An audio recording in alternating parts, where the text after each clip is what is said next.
Well, hello, this is Denise Miller, your Leadership Lady Live, and we're here with the final week of leadership quotes from great political figures.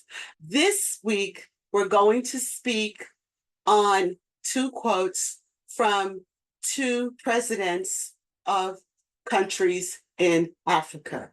The first is going to be from Nelson Mandela, who was the late president, the former president of South Africa. And the second is going to be from the former president of the country of Kenya. Let's start with Nelson Mandela. As we know, Mr. Mandela had so many leadership pearls to drop that we all can learn from.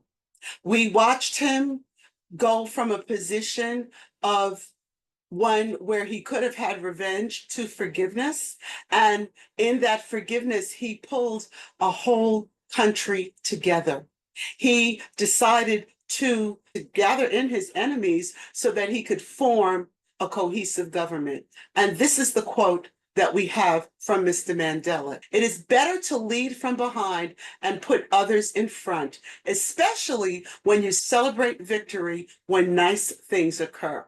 You take the front line when there is danger. Then people will appreciate your leadership. As a leader, a lot of times we want to be in front when good things are happening, and when dangerous things happen, we sometimes might feel that we want to waffle a little bit. But Mr. Mandela says this: when there's a victory, push your team members ahead. Let them get the sunlight. Let them get the glory. They know who led them, and the people do know as well.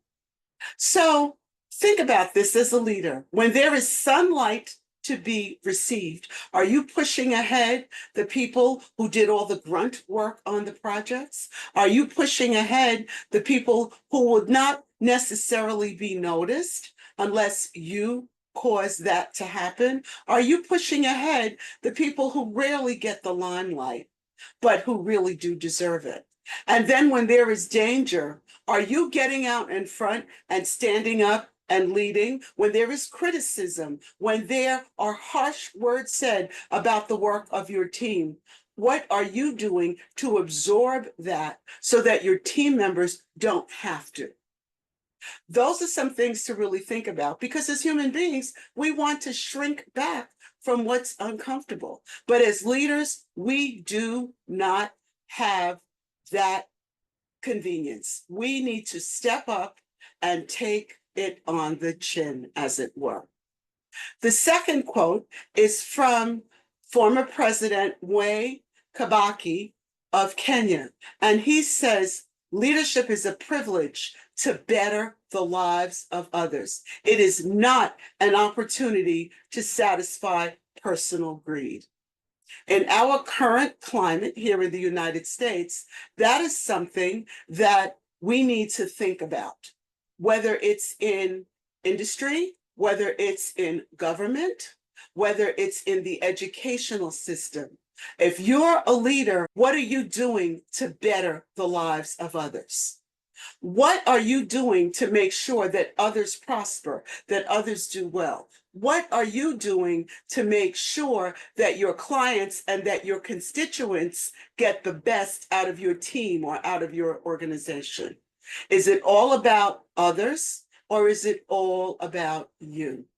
Because when you make it all about others, you will automatically be elevated to a position of high regard. It just happens. People know who make things better for them, and most people will support those people. However, if it's all about you, then there may be a problem down the road. So I'd like to ask you to think about the things that these two men had to say and see how you can incorporate them into your leadership. Thank you so much for listening this month. I'm looking forward to next month when we'll be discussing leadership quotes from the great John C. Maxwell. John has been my mentor from afar for many years and my mentor up close for the last 4. And it will be a joy to share his quotes with you. Have a good balance of the week.